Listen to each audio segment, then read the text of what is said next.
नमस्कार दोस्तों, स्वागत है आपका अपने YouTube चैनल पर। तो चलिए शुरू करते हैं। अध्याय 5 जैव प्रक्रम। हम जैव, सजीव, अजैव, निर्जीव में कैसे अंतर करते हैं। यदि हम कुत्ते को दौड़ते हुए देखते हैं, गाय को जुगाली करते हुए अथवा गली में एक इंसान को जोर से चीखते हुए देखते हैं तो हम समझ जाते हैं कि ये सजीव है। यदि कुत्ता, गाय, इंसान सो रहे हों तो क्या तब भी ये सोचेंगे कि ये सजीव हैं? लेकिन हम यह कैसे जानते हैं? हम इन्हें सांस लेते हुए देखते हैं और सांस लेते ये सजीव हैं। पौधों के बारे में हम कैसे जानेंगे कि ये सजीव हैं? हमें से कुछ कहेंगे कि वह हरे दिखते हैं, लेकिन पौधों में उनके बारे में क्या कहेंगे जिनकी पत्तियां हरी ना होकर अन्य रंग की होती हैं? वह समय के साथ वृद्धि करते हैं, अतः हम कह सकते हैं कि वह सजीव हैं। दूसरे शब्दों में, हम सजीव के सामान्य प्रमाण के तौर पर कुछ गतियों पर विचार करते हैं। ये गतियाँ वृद्धि संबंधी या अन्य हो सकती हैं, लेकिन वह पौधे भी सजीव हैं जिनमें वृद्धि परिलक्षित नहीं होती है। कुछ जंतु सांस तो लेते हैं, परंतु जिनमें गति स्पष्ट रूप से नहीं दिखाई देती है, वह सजीव है। अतः दिखाई देने वाले गति जीवन के परिभाषित लक्षण के लिए पर्याप्त नहीं है।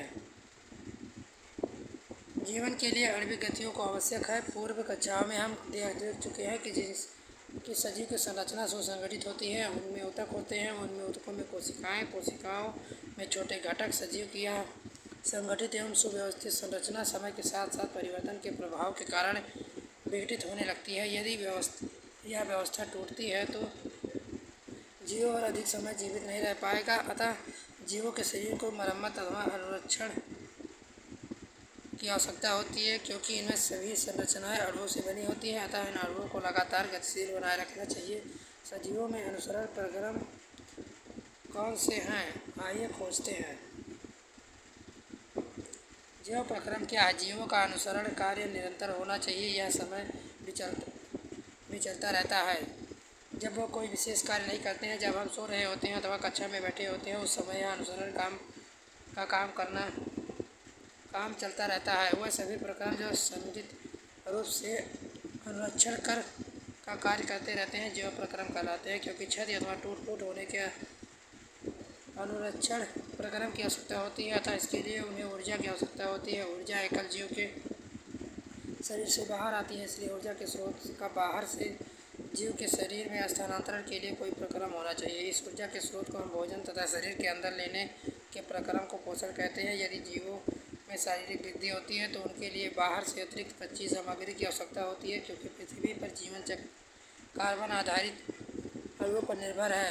अतः अधिकांश खाद्य पदार्थ भी कार्बनिक आधारित हैं। इन कार्बन स्रोतों की जटिलता के अनुसार विभिन्न प्रकार के पोषण को प्रयुक्त करते हैं। क्योंकि पर्यावरण की एक जीव के नियंत्रण में नहीं है, अतः ऊर्जा में यह बाह्य स्रोत विभिन्न प्रकार की हो सकती है। शरीर के अंदर ऊर्जा के इन स्रोतों को विघटित निर्माण में आवश्यकता होती है, जिन्हें अंततः ऊर्जा के एक समान स्रोत से परिवर्तित हो जाना चाहिए। यह भिन्नताएं आणविक गतियों के लिए विभिन्न जीव के शरीर के अनुसरण एवं शरीर में वृद्धि के लिए आवश्यक अणुओं में निर्माण होती हैं। एक कोशिकीय जीव की पूरी तरह पर्यावरण के संपर्क में रहती हैं, अतः इन्हें भोजन के ग्रहण करने के लिए, गैसों का आदान प्रदान करने के लिए, वाणिज्य पदार्थ के निष्कासन के लिए किसी विशेष अंग की आवश्यकता नहीं होती है। लेकिन जब जीव के शरीर का आकार बढ़ता है ताकि शारीरिक अभिकल्प अधिक जटिल होता है, तब क्या होता है? बहुकोशिकीय जीवों में सभी कोशिकाएं अपने आसपास के पर्यावरण से सीधे संपर्क में नहीं रह सकती हैं, अतः साधारणतः विसरण सभी कोशिकाओं में आवश्यकताओं की पूर्ति नहीं कर सकता है। पहले हम भी देख चुके हैं कि बहुकोशिकीय जीवों में विभिन्न कार्यों को तुरंत भिन्न अंग विशिष्टकृत हो जाते हैं। इन विशिष्टकृत ऊतकों से जीव के शरीर में अनेक संगठन से परिचित हैं। अतः इनमें से कोई आश्चर्य नहीं है कि भोजन तथा ऑक्सीजन का अंतर्ग्रहण भी विशिष्टकृत ऊतकों का कार्य है, परंतु इससे यह समस्या पैदा होती है। यद्यपि भोजन एक ऑक्सीजन का अंतर्ग्रहण कुछ विशिष्ट अंगों द्वारा हुई होता है, परंतु शरीर के सभी भागों को इनकी आवश्यकता होती है। इस स्थिति में भोजन और ऑक्सीजन को एक स्थान से दूसरे स्थान तक ले जाने के लिए वहन तंत्र की आवश्यकता होती है। जब रासायनिक अभिक्रिया में कार्बनिक स्रोत तथा ऑक्सीजन का उपयोग ऊर्जा प्राप्ति के लिए होता है। उनके ऐसे उत्पाद भी बनाते हैं जो शरीर की कोशिकाओं के लिए न केवल उपयोगी होते हैं बल्कि हानिकारक भी हो सकते हैं। इन अपशिष्ट उत्पादों को शरीर से बाहर निकालना भी आवश्यक होता है। इस प्रक्रम को उत्सर्जन कहते हैं। यदि बहुकोशिकीय जीवों में शरीर की अभिकल्पना के मूलभूत नियमों का पालन किया जाता है तो उत्सर्जन के लिए विशिष्ट ऊर्जा विकसित हो जाएगा। इसका अर्थ यह है कि परिवहन तंत्र की आवश्यकता अपशिष्ट पदार्थों को कोशिकाओं से उत्सर्जन तक पहुँचाने की होगी। पोषण: जब हम टहलते हैं, साइकिल सवारी करते हैं, हम ऊर्जा का उपयोग करते हैं। इस स्थिति में जब हम कोई आभासी क्रियाकलाप नहीं कर रहे होते हैं, हमारे शरीर में क्रम में स्थित अनुरक्षण करने के लिए ऊर्जा की आवश्यकता होती है। वृद्धि, विकास, प्रोटीन संश्लेषण आदि हमें बाहर के पदार्थों की आवश्यकता होती है। यह ऊर्जा के स्रोत तथा पदार्थ जो हम खाते हैं वह भोजन है। सजीव अपना भोजन कैसे प्राप्त करते हैं? सभी जीवों में ऊर्जा तथा पदार्थ की समान आवश्यकता समान है, लेकिन इनकी आपूर्ति भिन्न भिन्न विधियों से होती है। कुछ जीवों में कार्बनिक स्रोतों से कार्बन डाइऑक्साइड तथा जल के रूप में सरल पदार्थ प्राप्त होते हैं। ये स्वापोषी होते हैं, जिन्हें हरे पौधे, कुछ जीवाणु, अन्य जीव जटिल पदार्थों का उपयोग करते हैं। इन जटिल पदार्थों को सरल पदार्थों में खंडित करना अनिवार्य है ताकि यह साधारणता एवं समारक्षण तथा वृद्धि में प्रयुक्त हो सके। इसे प्राप्त करने के लिए जीवों में जैव प्रेरक का उपयोग करते हैं, जिन्हें एंजाइम कहते हैं। अतः विषमपोषी उत्तरजीविता के लिए प्रत्यक्ष परोक्ष रूप से स्वापोषी पर आश्रित होते हैं। जंतु तथा कवक इसी प्रकार के विषमपोषी जीवों में सम्मिलित हैं। स्वापोषी पोषण: स्वापोषी जीवों में कार्बन तथा ऊर्जा की आवश्यकता होती है। संश्लेषण की पूरी होती है। यह प्रक्रम जिसमें स्वापोषी बाहर के लिए पदार्थों को ऊर्जा संचित रूप से परिवर्तित कर देता है। ये पदार्थ कार्बन डाइऑक्साइड तथा जल के रूप में लिए जाते हैं, जो सूर्य के प्रकाश तथा क्लोरीन की उपस्थिति में कार्बोहाइड्रेट में परिवर्तित कर दिए जाते हैं। कार्बोहाइड्रेट पौधों को ऊर्जा प्रदान करने में प्रयुक्त होते हैं। अगले अनुभाग में हम अध्ययन करेंगे कि यह कैसे होता है। जो कार्बोहाइड्रेट को तुरंत प्रयुक्त नहीं होते हैं, उन्हें मंड के रूप में संचित कर लिया जाता है। यह संरक्षित आंतरिक ऊर्जा की तरह कार्य करेगा तथा पौधों का आवश्यकतानुसार प्रयुक्त कर लिया जाएगा। अब हम देखते हैं प्रकाश संश्लेषण प्रक्रम में वास्तव में क्या होता है। इस प्रक्रम के दौरान निम्न घटनाएं होती हैं। यद्यपि आप ध्यानपूर्वक एक पत्ता की अनुपस्थित काट कर सूक्ष्मदर्शी द्वारा अवलोकन करेंगे तो नोट करेंगे कि कोशिकाओं के हरे रंग के बिंदु दिखाई देते हैं। ये हरे बिंदु कोशिकांग है, जिन्हें क्लोरोप्लास्ट कहते हैं। इनमें क्लोरोफिल होता है। आइए हम क्रियाकलाप करते हैं जो दर्शाता है कि प्रकाश संश्लेषण के लिए क्लोरोफिल आवश्यक है।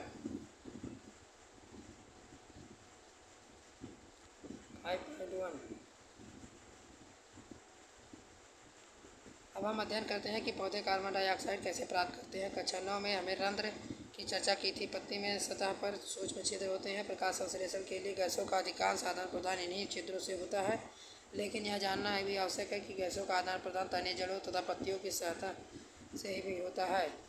इन रंध्रों से पर्याप्त मात्रा में जल की भी हानि होती है। अतः जब प्रकाश संश्लेषण के लिए कार्बन डाइऑक्साइड की आवश्यकता नहीं होती है, तब पौधों इन छिद्रों को बंद कर लेता है। छिद्रों का खोलना और बंद होना कोशिकाओं द्वारा कार्य होता है।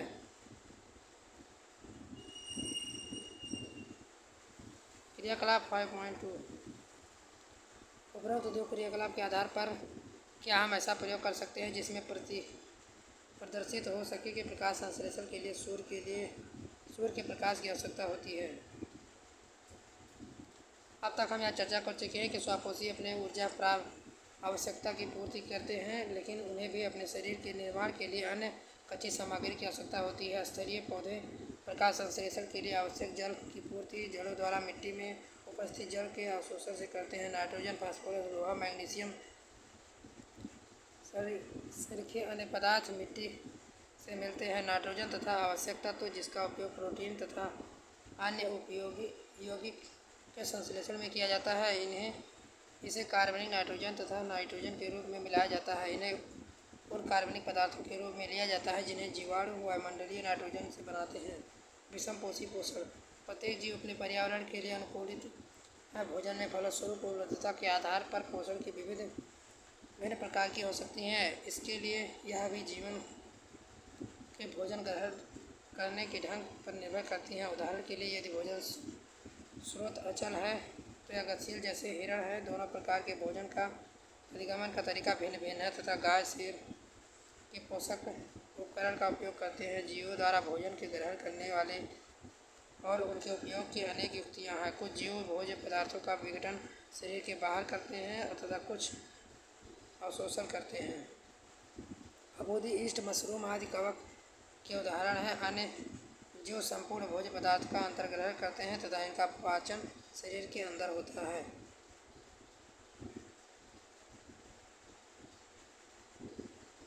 जीव अपना पोषण कैसे करते हैं? क्योंकि भोजन और उनके अंतर्ग्रहण की विधि भिन्न है, अतः विभिन्न जीवों के पाचन तंत्र भिन्न होते हैं। एक कोष के जीवों में भोजन संपूर्ण तरह से लिया जा सकता है, लेकिन जीवों की जटिलता बढ़ाने के साथ साथ विभिन्न कार्य करने वाले अंग विशिष्ट हो जाते हैं। उदाहरण के लिए अमीबा कोशिकीय सतह पर अंगुली जैसी अस्थायी प्रवर्धक की मदद से भोजन ग्रहण करता है। यह प्रवर्धन भोजन के कणों को घेर लेते हैं तथा संगलित होकर खाद्य रिक्तिका बनाते हैं। खाद्य रिक्तिका के अंदर जटिल पदार्थों के विघटन सरल पदार्थों में किया जाता है और ये एक कोशिका द्रव में विसरित हो जाते हैं। बचा हुआ अपचय पदार्थ कोशिका की सतह की ओर गति करता है तथा शरीर से बाहर निष्कासित कर दिया जाता है।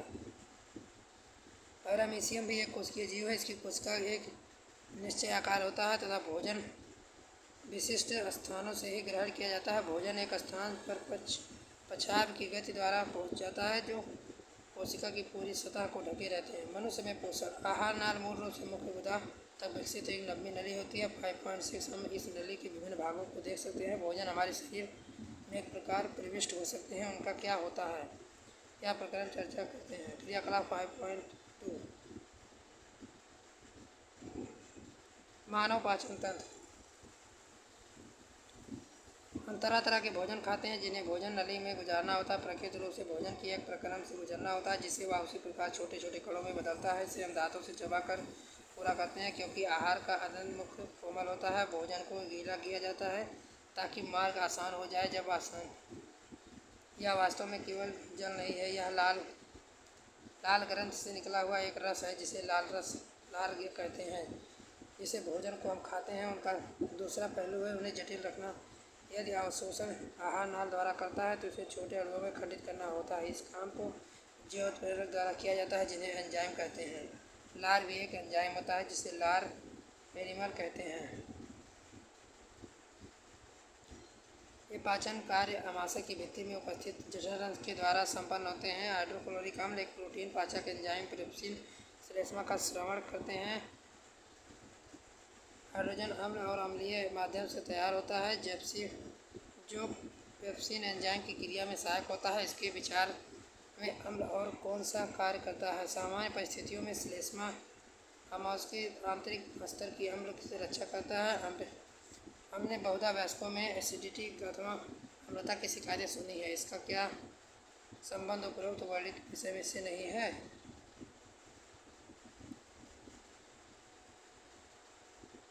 पाचित भोजन में अंतर की भित्ति अवशोषित कर ली जाती है। क्षुद्रांत अतिरिक्त स्तर पर अनेक अंगुली जैसी प्रवृत्ति होती है जिन्हें दीर्घरोम कहते हैं। ये अवशोषण का सतही क्षेत्रफल बढ़ा देते हैं। दीर्घरोम में रुधिर वाहिकाओं की बहुतायत होती हैं जो भोजन को अवशोषित करने में शरीर की प्रत्येक कोशिकाओं तक पहुँचते हैं या उनका उपयोग ऊर्जा प्राप्त करने, नए ऊतक के निर्माण और पुराने ऊतकों को मरम्मत करने में करते हैं।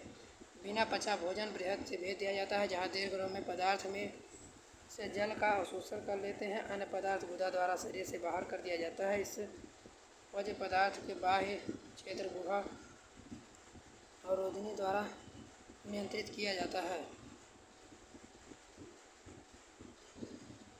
श्वसन 5.4 पिछले अनुभाग में हम जीवों के पोषण पर चर्चा कर चुके हैं। जिन पदार्थों में अंतःकरण पोषण प्रक्रम होता है, कोशिकाएं उनका उपयोग विभिन्न जैव प्रक्रम के लिए ऊर्जा प्रदान करने के लिए करती हैं। विविध जीव इन्हें विभिन्न विधियों द्वारा करते हैं। कुछ जीव ऑक्सीजन का उपयोग करते हैं, ग्लूकोज को पूर्णतः कार्बन डाइऑक्साइड तथा जल में विघटित करने के लिए करते हैं, जबकि कुछ अन्य जीव दूसरे के पथ का उपयोग करते हैं जिसमें ऑक्सीजन प्रयुक्त नहीं होता है। इन सभी अवस्थाओं में पहला चरण ग्लूकोज एक 6 कार्बन वाले अणु का 3 कार्बन वाले अणु पायरुवेट में विखंडन है। यह प्रक्रम कोशिका द्रव्य में होता है। इसके पश्चात पायरुवेट इथेनॉल तथा कार्बन डाइऑक्साइड में परिवर्तित हो जाता है। यह प्रक्रम विवरण के समय ईस्ट में होता है क्योंकि यह प्रक्रम वायु की अनुपस्थिति में होता है।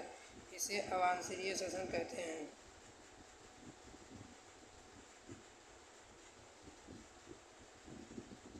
कोशिका श्वसन द्वारा मनोचित ऊर्जा तत्काल एटीपी नामक अणु में संश्लेषित प्रयुक्त हो जाती है। कोशिका की अन्य क्रियाओं के लिए ईंधन के लिए प्रयुक्त होता है। विखंडन में एक निश्चित मात्रा में ऊर्जा मोचित होती है जो कोशिका के अंदर होने वाली अंतर्वैश्विक क्रिया पर परिचालन करती है। एडीपी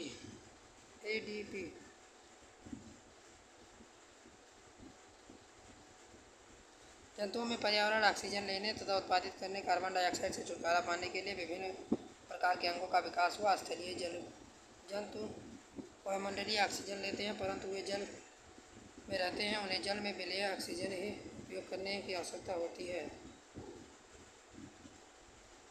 स्थानीय जीव श्वसन के लिए वायुमंडल के ऑक्सीजन का उपयोग करते हैं। जीवों में ऑक्सीजन भिन्न भिन्न अंगों द्वारा अवशोषित होता है। इन्हीं अंगों को एक रचना होती है जो सतही क्षेत्र को बढ़ाती है। ऑक्सीजन बहुमूल्य वायुमंडल से संपर्क में रहता है क्योंकि ऑक्सीजन का कार्बन डाइऑक्साइड का विनिमय इसी तरह से आर पार होता है। यह सतह बहुत पतली तथा मुलायम होती है। इस सतह में सुरक्षा उद्देश्य शरीर के अंदर अवस्थित होती है। इस क्षेत्र में वायु आने वाले कोई रास्ता होता है। इसके अतिरिक्त यहाँ ऑक्सीजन अवशोषित होती है। उस क्षेत्र में वायु अंदर बाहर होने के लिए क्रियाविधि होती है।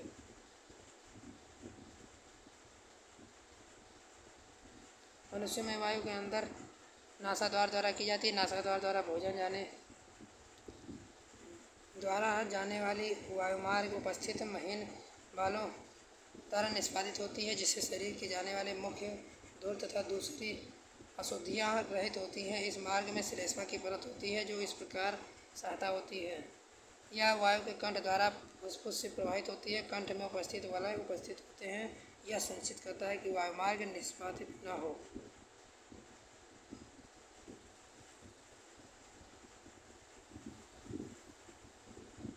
जैसे जैसे जंतुओं के शरीर का आकार बढ़ता है, अकेला विसरण दाब शरीर से सभी अंगों में ऑक्सीजन पहुंचाने के लिए अपर्याप्त होता है। उनकी दक्षता कम हो जाती है। फुसफुस की वायु से श्वसन वर्णक ऑक्सीजन लेकर उन ऊतकों तक पहुंच जाते हैं जिनमें ऑक्सीजन की कमी होती है। मानव में श्वसन वर्णक हीमोग्लोबिन है जो ऑक्सीजन के लिए उच्च बंधुता रखता है। यह वर्णक लाल रुधिर कणिकाओं में उपस्थित होता है। कार्बन डाइऑक्साइड जल में अधिक विलेय और इसलिए उसका परिवहन हमारे रुधिर में विलेय अवस्था में होता है।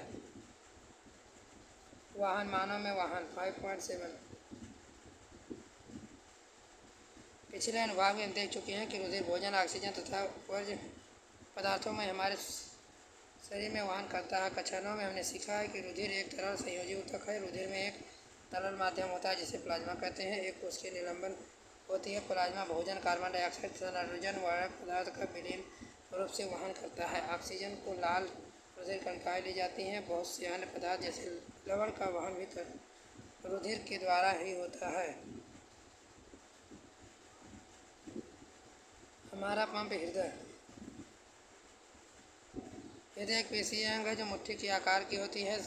क्योंकि रुधिर को ऑक्सीजन कार्बन डाइऑक्साइड दोनों का ही वहन करना होता है, अतः ऑक्सीजन की प्रचुर रुधिर को कार्बन डाइऑक्साइड युक्त रुधिर से मिलने को रोकने के लिए हृदय कई कोष्ठों में बटा होता है। कार्बन डाइऑक्साइड प्रचुर रुधिर को कार्बन डाइऑक्साइड छोड़ने के लिए फुसफुस में जाना होता है। फुसफुस से वापस ऑक्सीजन रुधिर को हृदय में लाना होता है। यह ऑक्सीजन प्रचुर रुधिर तब तक शरीर के विशेष हिस्सों में पंप किया जाता है।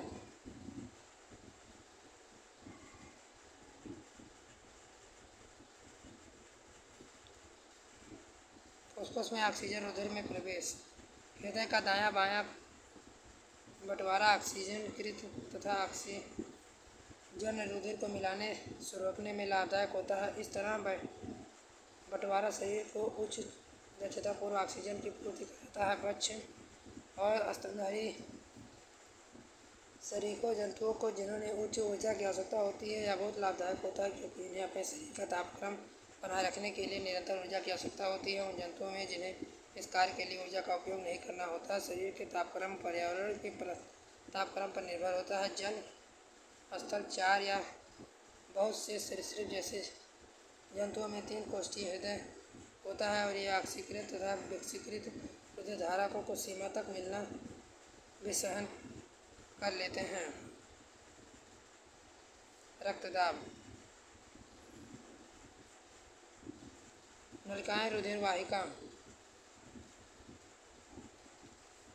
प्लेटलेट्स द्वारा अनुसरण।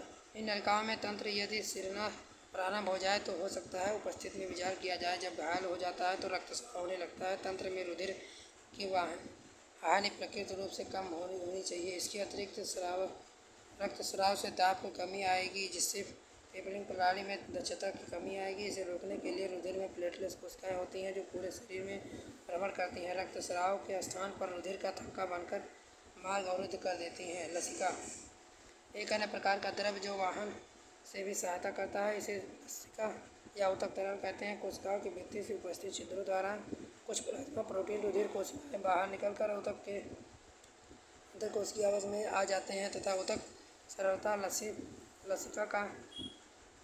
लसिका का निर्माण करते हैं। रुधिर प्लाज्मा की तरह है, लेकिन यह रंगहीन तथा अल्प मात्रा में प्रोटीन होते हैं। पादपों में परिवहन। पहले चर्चा कर चुके हैं कि पादप में परिवहन CO2 सरीखे सरल यौगिक होते हैं और प्रकाश संश्लेषण द्वारा ऊर्जा का भंडारण क्लोरोफिल युक्त अंगूर विशेष रूप से पत्तियों में करते हैं। पादप शरीर के निर्माण के लिए आवश्यक कच्ची सामग्री अलग से प्राप्त की जाती है। पौधों के लिए नाइट्रोजन, फास्फोरस तथा दूसरे खनिज लवणों के लिए मृदा निकटतम प्रचुरतम स्रोत है। जल का परिवहन। जाइलम ऊतक में जड़ों, तनों, पत्तियों की परिवाहिकाएं तथा वाहिकाएं आपस में जुड़कर जल संवाहित वाहिकाओं का एक सतत जाल बनाती है जो पादप के सभी भागों में संबंध होता है। जैव कोशिकाओं में मृदा के संपर्क में है तथा वे सक्रिय रूप से आयन प्राप्त करती हैं तथा यह जड़ और मृदा के मध्य आयन सांद्रता में एक अंतर उत्पन्न करता है। इस अंतर को समाप्त करने के लिए मृदा से जल में प्रवेश करता है। इसका अर्थ यह है कि जल आंतरिक गति से जड़ के जाइलम में जाता है और जल के स्तंभ का निर्माण करता है, लगातार ऊपर की ओर धकेला जाता है। आमतौर पर पादपों की ऊंचाई देखते हैं। यह दाब जल में वह तब तक पहुंचने के लिए स्वयं में पर्याप्त नहीं होता है। पादप जाइलम तथा द्वारा अपने सबसे ऊंचे बिंदु तक जल पहुंचाने की कोई और युक्ति करते हैं। यह मानकर कि पादप पर्याप्त जलपूर्ति है, जिस जल की रंध्र के द्वारा हानि हुई है उसका प्रतिस्थापन पत्तियों के जाइलम वाहिकाओं द्वारा होता है। वास्तव में कोशिकाओं से जल के अणुओं द्वारा वाष्पन तथा चूर्णन उत्पन्न करता है जो जल को जड़ों में उपस्थित जाइलम कोशिकाओं द्वारा खींचता है। पादप के वायवीय भागों द्वारा वाष्प के रूप में जटिल की हानिकारक वाष्पोत्सर्जन कहलाती है। भोजन तथा पादपों दूसरे पदार्थों का स्थानांतरण। अब तक हम पादप के जल तथा खनिज लवणों पर चर्चा कर चुके हैं। अब हम चर्चा करते हैं उपापचयी क्रियाओं में उत्पादन, विशेष रूप से प्रकाश संश्लेषण पत्तियों में होता है तथा पादप के अन्य भाग कैसे भेजे जाते हैं। प्रकाश संश्लेषण में विलेय उत्पादों का वाहन स्थानांतरण कहलाता है। यह संवहन ऊतक फ्लोएम नामक भाग द्वारा होता है। प्रकाश संश्लेषण उत्पादकों अथवा श्लेष्मा अमीनो अम्ल अन्य पदार्थों के परिवहन भी करता है। यह पदार्थ विशेष रूप से जड़ भंडारण अंगों, फलों, बीजों वृद्धि अंगों में लाए जाने हैं। भोजन तथा अन्य पदार्थों का स्थानांतरण संलग्न अस्थायी कोशिकाओं की सहायता से चलाने नलिका में उपरिमुखी अधोमुखी दोनों सिराओं से होता है। उत्सर्जन। हम चर्चा कर चुके हैं कि जीव प्रकाश संश्लेषण द्वारा श्वसन में जनित व्यर्थ गैसों से छुटकारा पाते हैं। अन्य उपापचयी क्रियाओं में जाति नाइट्रोजन युक्त पदार्थों का निकलना आवश्यक है। वह जैव प्रक्रम जिससे हम हानिकारक उपापचयी पदार्थों का पदार्थ में निष्कासन होता है उत्सर्जन कहलाता है। जंतु उसके लिए विभिन्न युक्तियाँ अपनाते हैं। बहुत से एक कोशिकीय जीवों में अपशिष्टों को शरीर की सतह से जल में विसर्जित कर देते हैं, जैसा कि अन्य प्रकार से देख चुके हैं। जटिल बहुकोशिकीय जीव इस कार्य को पूरा करने के लिए विशिष्ट अंगों का उपयोग करते हैं। मानव में उत्सर्जन। मानव उत्सर्जन तंत्र में एक जोड़ा वृक्क मूत्रवाहिनी मूत्राशय मार्ग होता है। उधर से रीढ़ की हड्डी दोनों स्थित होती है। वृक्क में मूत्र बनने बाद में मूत्रवाहिनी में होता है, मूत्राशय आ जाता है। यहाँ तब तक एकत्र रहता है जब तक कि मूत्र मार्ग से निकल नहीं जाता है।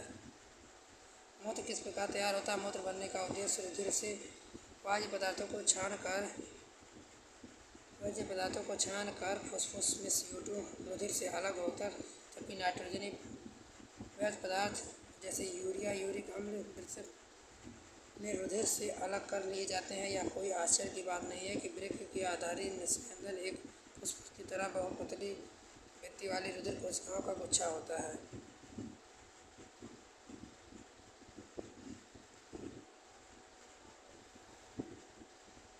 कृत्रिम वृक्क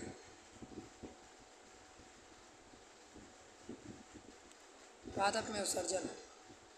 पादप उत्सर्जन के लिए जंतुओं के लिए बिल्कुल सही विभिन्न युक्तियाँ प्रयुक्त हैं। प्रकाश संश्लेषण जनित ऑक्सीजन भी विशिष्ट अपशिष्ट उत्पादन कर कही जा सकती है। हम पहले ही चर्चा कर चुके हैं कि पौधे ऑक्सीजन तथा कार्बन डाइऑक्साइड के साथ कैसा व्यवहार करते हैं। अतिरिक्त जल में वाष्पोत्सर्जन द्वारा छुटकारा पा सकते हैं। पादपों में बहुत से ऊतक मृत कोशिकाओं के बने होते हैं और वो कुछ भागों में पत्तियों का क्षय भी करते हैं।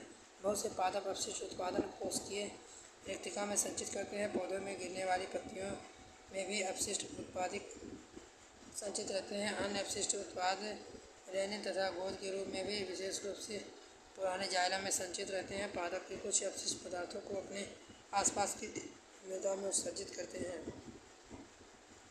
आपने क्या सीखा? अभ्यास।